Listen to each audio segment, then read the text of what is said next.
If I told you if you kissed a frog, it would turn to a prince, you say, no, frogs don't turn to princes. See, it doesn't happen very often, but in the textbooks it does. We started off like an amoeba and slowly evolved to a frog and very slowly became a prince. It's the same fairy tale. See, if the frog turns to the prince quickly, we all know it's a fairy tale. But if the frog turns to the prince slowly, oh, now that's modern science. No, I'm sorry, that's still a fairy tale, okay? The difference, though, is not a kiss. That won't do it anymore. Today, boys and girls, if you want to turn your frog to a prince, you have to have a super-duper special high-powered magic ingredient called billions and billions of years. How many have ever heard that before? Billions of years ago. It's in all the textbooks, it's on TV, it's in the magazines, it's in National Geographic, billions and billions of years ago. They talk about it like some kind of fact of science, you know. It's called indoctrination, not education. They tell the kids in first grade, Earth has changed much since its formation 4.5 billion years ago. Now just hold on a minute.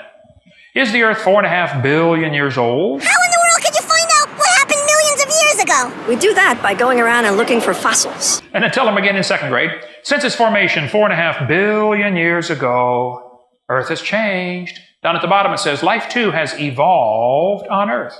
This textbook shows the kids a fossil starfish. And it says 3.4 billion years old, the remains of the early ancestors of modern human beings. Was your great-great-great-great-great-great-great-great-great-grandpa starfish? This is a fourth grade textbook. It says many millions of years ago. Now wait a minute. If anybody ever says that to me, I say, excuse me, were you there? They'll say, no, of course I wasn't there. And I'll say, now, do you know the Earth is millions of years old? Is this really part of science? Is this something we can observe and study and test and demonstrate?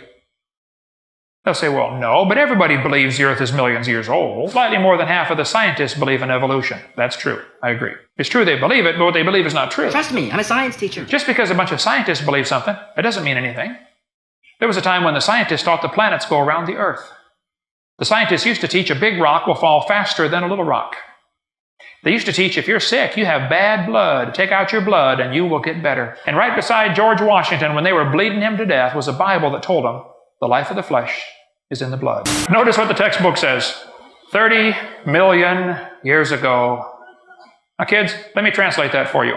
Anytime a textbook says millions of years ago, what it means is long ago and far away. It means a fairy tale is coming next, okay?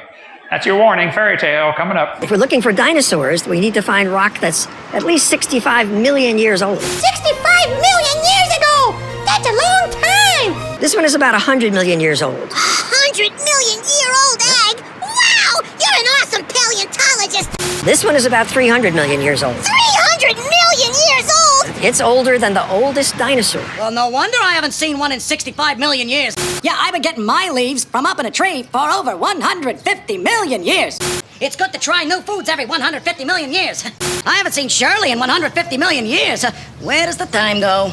We didn't have the letters 150 million years ago. We just had the song. Oh, gee, I've never played with a worm before. I've been meaning to learn how for a million years. Millions of years ago. Yeah, millions of years ago. What? 65 million years ago? I'm a dinosaur and I was born 150 million years ago. Give or take. 150 million years ago. This one's a golden oldie. Oh, just like me, 150 million years old, and I still don't feel a day over 145 million. You learn something new every million years, like clockwork. You learn something new every million years. Just open your eyes and open your ears, and you'll learn something new every million years. Change. You'll learn something new every million years. Just open your eyes and open your ears, and you'll learn something new every million years.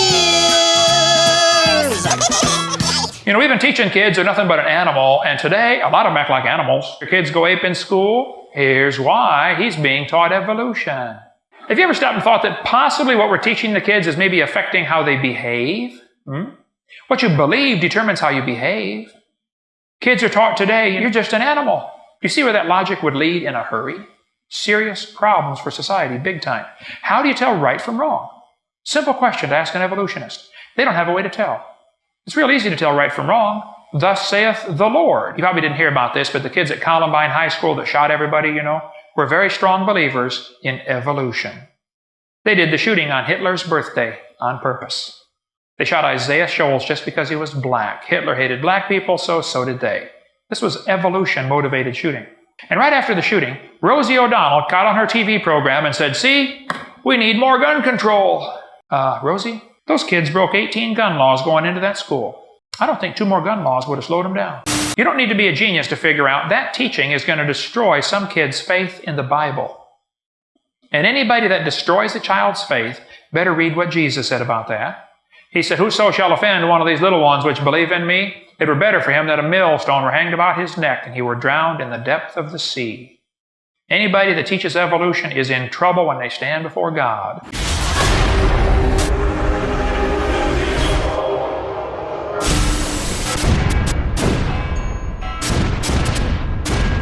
Because they received not the love of the truth, that they might be saved. And for this cause God shall send them strong delusion, that they should believe a lie, that they all might be damned who believed not the truth, but had pleasure in unrighteousness.